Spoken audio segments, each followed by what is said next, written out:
नमस्कार दोस्तों, स्वागत है आप सभी का पीके एजुकेशन कोर पर। ये पूरी आधुनिक भारत इतिहास की सीरीज चल रही है और ये बहुत ही इंटरेस्टिंग टॉपिक हैं आधुनिक भारत के, जो अभी इस समय हम डिस्कस कर रहे हैं। पिछले लेक्चर में हमने खिलाफत आंदोलन, असहयोग आंदोलन, रॉलेट एक्ट, इन सभी के बारे में डिस्कस किया है। ये बहुत ही इंटरेस्टिंग टॉपिक हैं आधुनिक भारत के लिए और इनके बारे में जानना भी बहुत ज़रूरी है। एक भारतीय नागरिक होने के नाते आपको पता होना चाहिए कि आपके इतिहास में किस तरीके की घटनाएं घटी हैं, किस तरह से सरकार ने, जो ब्रिटिश सरकार थी उस समय की, भारतीयों को कितना ज़्यादा कष्ट उठाना पड़ा, कितना उनका शोषण किया जाता था और कितनी ज़्यादा उनके साथ दुर्व्यवहार किया जाता था। तो उसी में एक और ये कांड था जिसे हम चौरी चौरा कांड के नाम से जानते हैं। चौरी चौरा की घटना इतिहास में एक अपना अलग ही बहुत महत्वपूर्ण स्थान रखती है, क्योंकि इसकी वजह से जितने भी लोग असहयोग आंदोलन से जुड़े थे, मैंने पहले पूरा पृष्ठभूमि बता चुकी हूँ मैं असहयोग आंदोलन की और खिलाफत आंदोलन की। एक अच्छा खासा आंदोलन बढ़िया चल रहा था गांधी जी के नेतृत्व में, लेकिन अचानक से एक ऐसी घटना घट जाती है जिसमें हिंसा का सहारा ले लिया था लोगों ने और गांधी जी ने अचानक उसे स्थगित कर दिया था। इसकी वजह से, ये पूरी पृष्ठभूमि मैं आपको बता रही हूँ, इसकी वजह से जो कुछ कांग्रेस में ही कुछ ऐसे नेता थे जो ये नहीं चाहते थे कि एक छोटे से जगह पर कोई ऐसी घटना घट गई है, मतलब जो उस समय पर क्रांतिकारी थे या जो और लोग जुड़े हुए थे, वो ये सोच रहे थे कि एक जगह पर अगर ऐसी कोई घटना घट गई है तो उसकी वजह से हमें पूरे देश में जो आंदोलन इतनी चरम पर है और इतने अच्छे तरीके से चल रहा है उसको हमें नहीं रोकना चाहिए।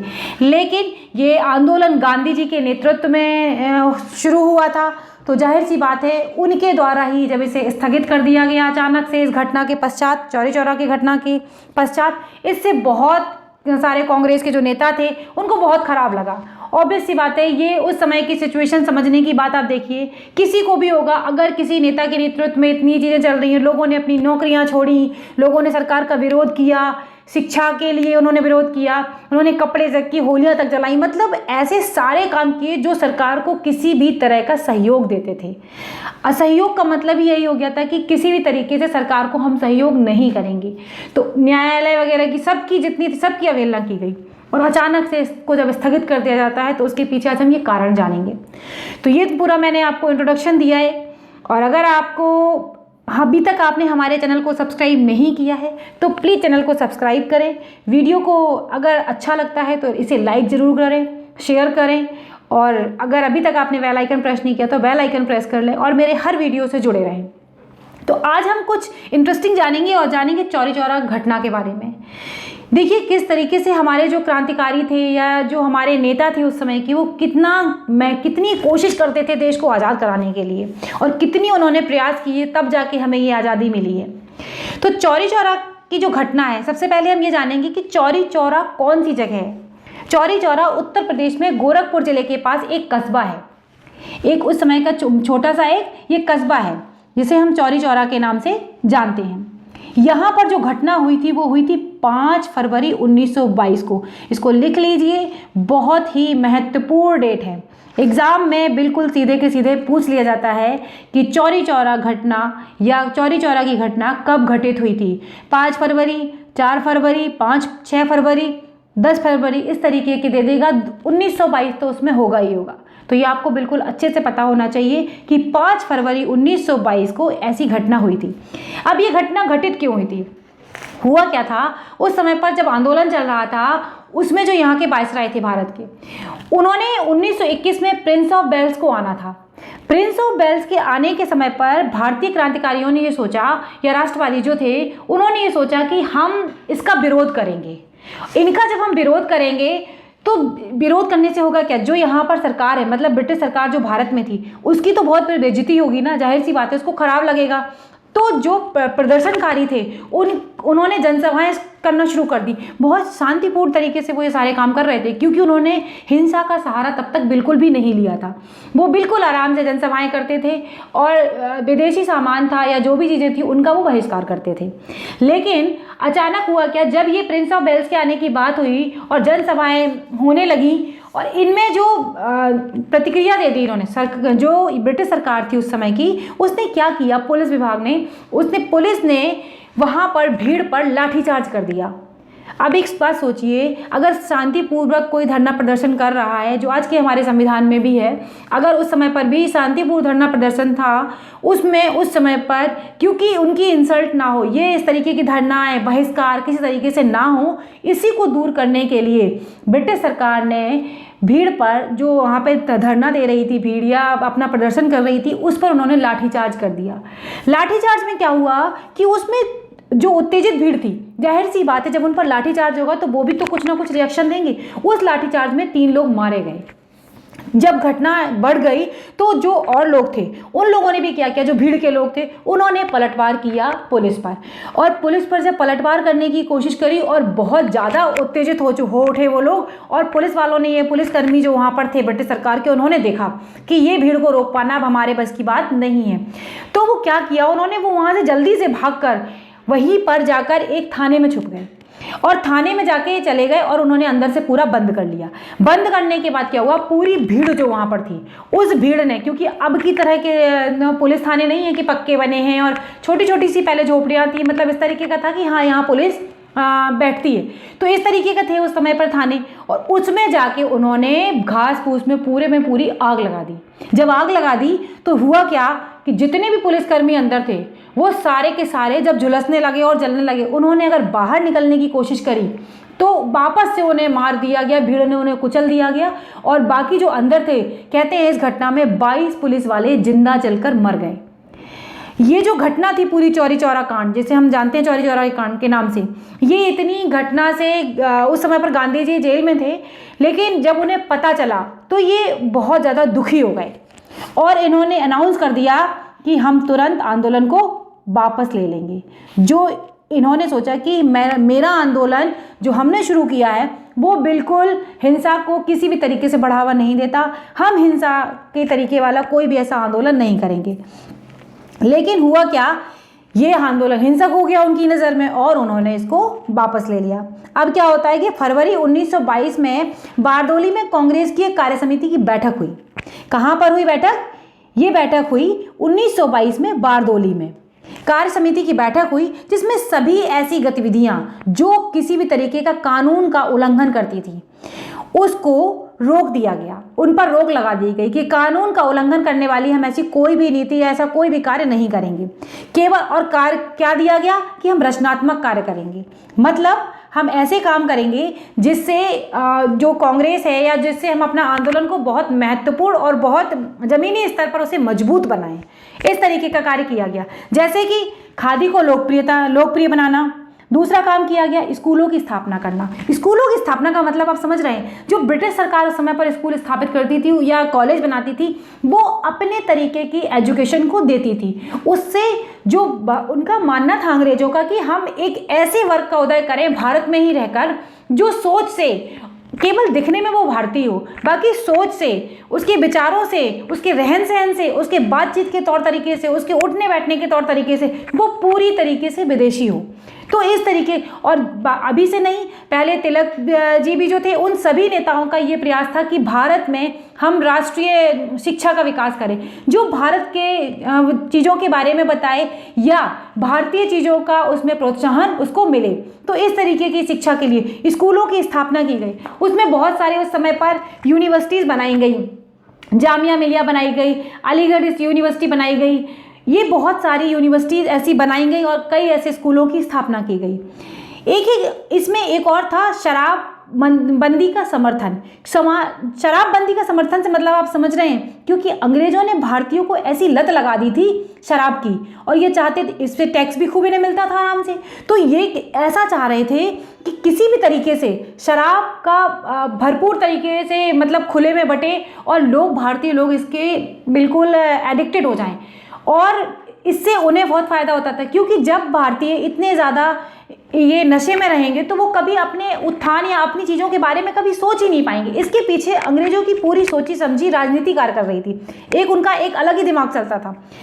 अब और उसकी इसका भी उन्होंने कहा गांधी जी ने कि शराबबंदी का हमें समर्थन करना पड़ेगा, हम किसी भी तरीके से शराब को प्रमोट नहीं करेंगे। और क्या था, अस्पृश्यता का उन्मूलन। इसके लिए गांधी जी हमेशा जाने जाते हैं कि उन्होंने कहा कि जो हमारे देश में जो इतने बाह्य आडंबर हैं कि अस्पृश्यता का कानून मतलब छुआछूत, इन सबको हमें मिटाना पड़ेगा। और एक चीज़ और कही, हिंदू मुस्लिम एकता पर हमें बल देना पड़ेगा, मतलब हमें टुकड़ों में नहीं बंटना है कि ये हिंदू है, मुस्लिम है, दलित है, इस तरीके के हमें ऐसे कोई कार्यों में नहीं बंटना है। अगर हम ये बंट जाएंगे तो अंग्रेजों की फूट डालो और राज करो की नीति तो काम बहुत अच्छे से करेगी। तो इस तरीके की ये जो रचनात्मक कार्य थे इन पर बल दिया गया। लेकिन ऐसे में कुछ महत्वपूर्ण नेता थे जिन्होंने कहा कि जो गांधी जी ने आंदोलन वापस लिया उससे हम बिल्कुल भी खुश नहीं हैं। कौन खुश नहीं थे? बहुत अच्छे नेता थे वो, CR दास, मोतीलाल नेहरू, सुभाष चंद्र बोस और जवाहरलाल नेहरू। इन लोगों ने कहा कि जब आंदोलन अपनी चरम गति पर है, इतने अच्छे से आगे बढ़ रहा है, तब आपने इसे क्यों रोक दिया? इस बात से ये लोग असहमत थे, लेकिन गांधी जी को इनको बाद में समझाना पड़ा। अब एक चीज़ और देखिए, आंदोलन वापस क्यों लिया गया? गांधी जी ने भी बहुत विचार विमर्श किया होगा अपने साथ के लोगों से, या अपने बारे में बहुत सारी चीज़ें देश के लिए सोची होंगी, तब उन्होंने जाके ये आंदोलन वापस लिया। उनको लगा कि भारतीयों को अहिंसा के सिद्धांत को अभी हम सही से समझा नहीं पाए, मतलब उनको ये लग गया कि अभी भारतीय अहिंसा का क्या रास्ता है और किस तरीके से हमें इस पर अमल करना है, इसको अभी हम नहीं समझा पाए हैं भारतीयों को। पहला कारण। दूसरा कारण था, ये जब आप मेंस लिखेंगे ना तो ये चीज़ें आपके दिमाग में होनी चाहिए, क्योंकि वहाँ पर मूल्यांकन भी पूछा जाता है। आंदोलन हुआ, आप जब भी कोई चीज़ पढ़ेंगे आपके दिमाग में 2-3 चीज़ें होनी चाहिए।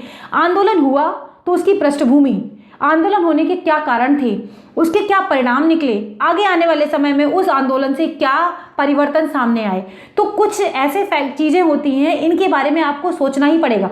कितने भी आंदोलन हुए, चाहे कोई भी प्रतिक्रिया हुई हो, कोई भी चीज़ें होंगी, आपको ये चीज़ समझनी पड़ेगी कि इसके होने के पीछे क्या कारण थे। केवल ये नहीं है कि आपने चौरी चौरा कांड पढ़ लिया, असहयोग आंदोलन पढ़ लिया, आपका काम हो गया। नहीं, अगर आपको अच्छे से तैयारी करनी है और आपको अगर अच्छी नॉलेज प्राप्त करनी है तो आपको सारी चीज़ों में बिल्कुल घुसना पड़ेगा और ये चीज़ समझनी पड़ेगी कि ये क्यों हुआ था और इसके पीछे क्या कारण थे और हमें इससे आगे आने वाले समय में क्या मतलब क्या मिला और क्या हमने इससे पाया। दूसरी एक और चीज़ थी इनकी कि अहिंसा की पूरी धारणा ही समाप्त हो जाएगी। अगर उन्होंने कहा कि इस तरीके से अगर आंदोलन चला, इतनी लड़ाई भिड़ाई हुई और इतने लोग मारे गए, तो फिर मेरे अहिंसा के सिद्धांत की जो है वो तो बिल्कुल समाप्त हो गया, उसकी धारणा वो निराधार हो जाएगी। तो एक तो ये कारण था। दूसरी बात ये थी कि धीमे धीमे आंदोलन की रफ्तार धीमी हो रही थी। आप एक बात समझिए, आंदोलन की रफ्तार धीमे कैसे हो रही थी? जब गांधी जी ने सारे वर्ग को इससे जोड़ा और उसके बाद कब तक लोग उस आंदोलन से जुड़े रहेंगे, कब तक शिक्षा का बहिष्कार करेंगे, कब तक न्यायालय का बहिष्कार करेंगे, कब तक नौकरियों का बहिष्कार करेंगे, 1 महीने 2 महीने 3 महीने 4 महीने, लेकिन कब तक?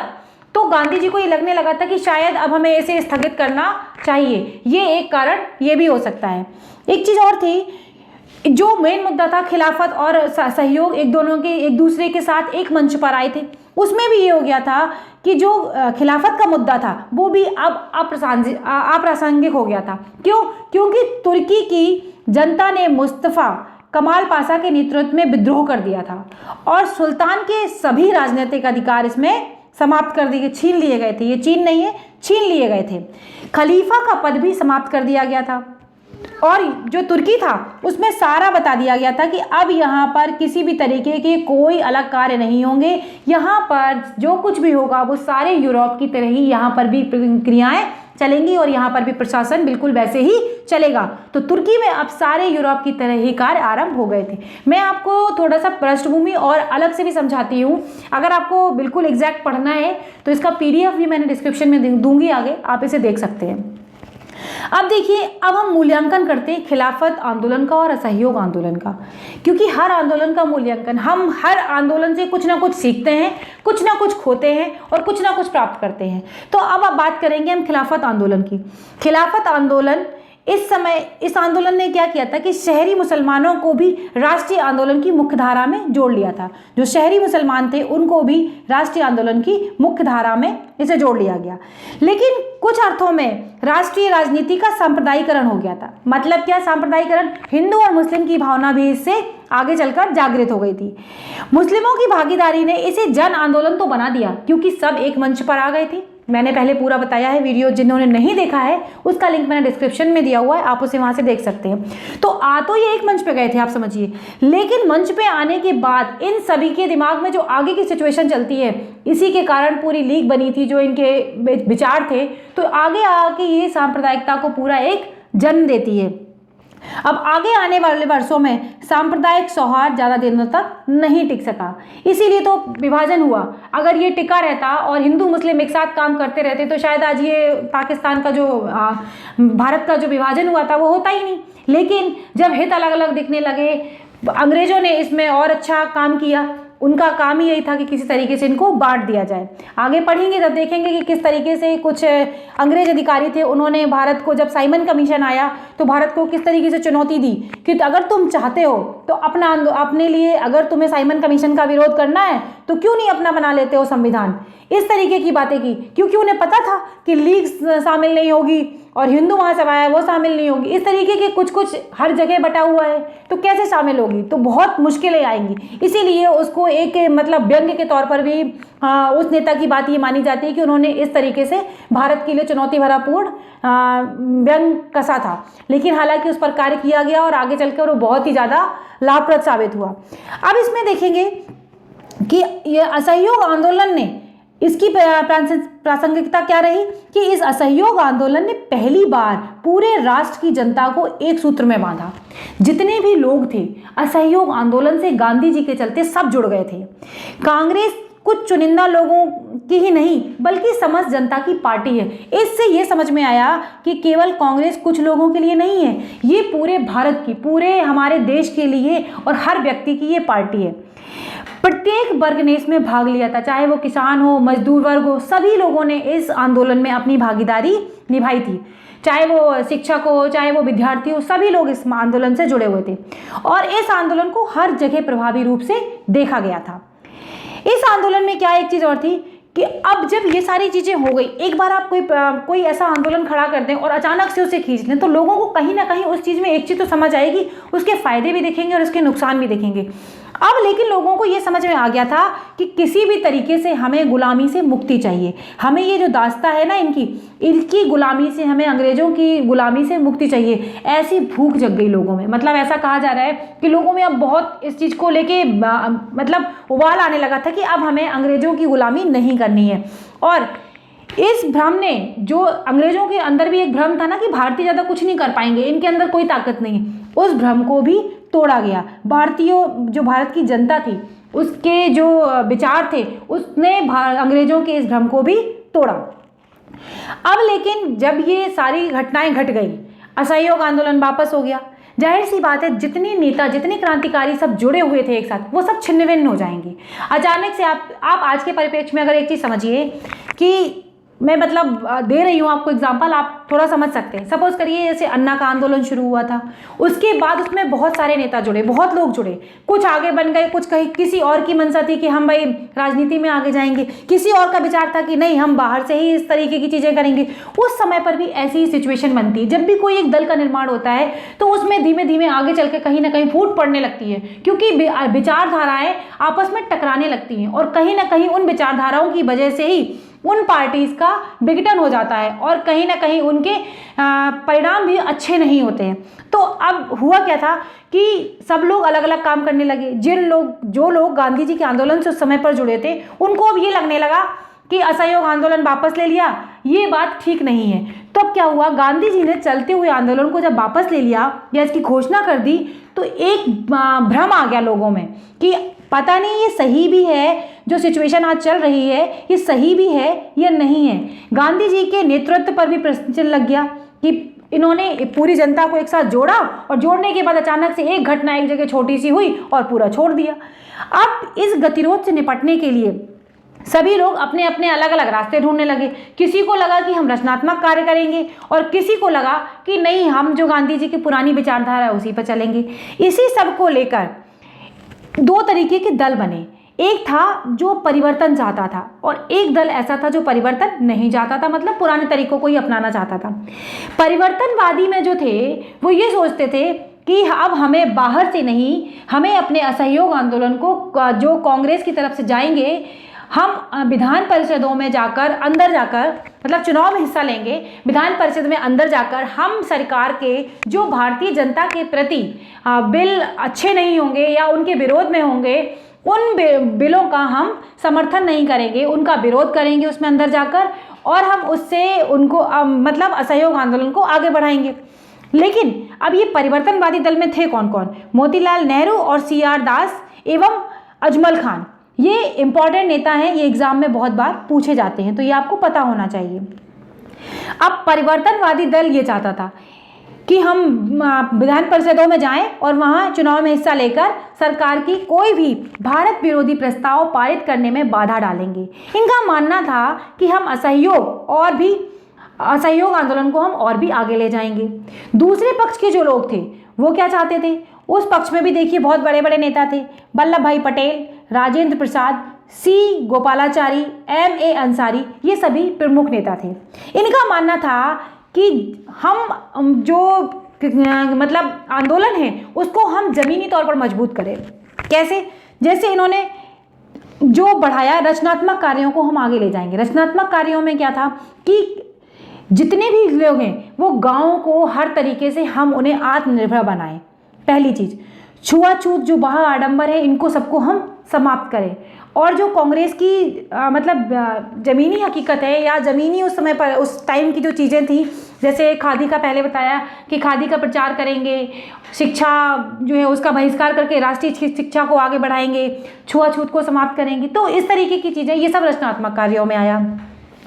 दिसंबर 1922 में कांग्रेस का वार्षिक अधिवेशन हुआ। वो अधिवेशन कहाँ हुआ था? वो हुआ था गया में। ठीक है, ये सब चीज़ें कुछ इंपॉर्टेंट फैक्ट्स हैं, आपको पता होना चाहिए। और इसी समय पर कांग्रेस, अब लेकिन कांग्रेस दो पक्षों में तो बटी, पर कांग्रेस ये नहीं चाहती थी किसी भी तरीके से कि अब हम जो हमने गलती 1907 में की थी, 1907 की गलती को हम दोबारा नहीं दोहराएंगे। अब ऐसा उन्होंने कहा। तो 1907 की गलती को दोहराने की वजह से कि वो गलती दोबारा ना हो, तो CR दास और मोतीलाल नेहरू ने अपने पदों से इस्तीफा तो दे दिया और एक पार्टी बनाई। उस पार्टी का नाम था, क्या नाम था? कांग्रेस खिलाफत स्वराज पार्टी। आप एक चीज देखिए, कांग्रेस इससे नहीं हटाया गया क्योंकि ये कांग्रेस के अंदर ही एक तरीके का विभाजन था, लेकिन इसको कांग्रेस के अंदर ही रखा गया ताकि ब्रिटिश सरकार के सामने ये चीज़ ना जाए कि हम किसी भी तरीके से अलग हुए हैं, क्योंकि जब भी कोई दल टूटते हैं तो उससे तीसरे को फायदा होता और ब्रिटिश सरकार इसी कई ऐसे अवसरों को देखती थी। तो ये आगे चलकर अब हम पढ़ेंगे कि खिलाफत स्वराज पार्टी में क्या होता है, किस तरीके की घटनाएं होती हैं उसके बारे में। तो इसके जो अध्यक्ष बनाए गए CR दास को अध्यक्ष बनाया गया और मोतीलाल नेहरू इसके सचिव बने। ये पार्टी बहुत अच्छी बनती है, आगे चल के ये चुनावों में हिस्सा लेती है और बहुत अच्छा प्रदर्शन करती है।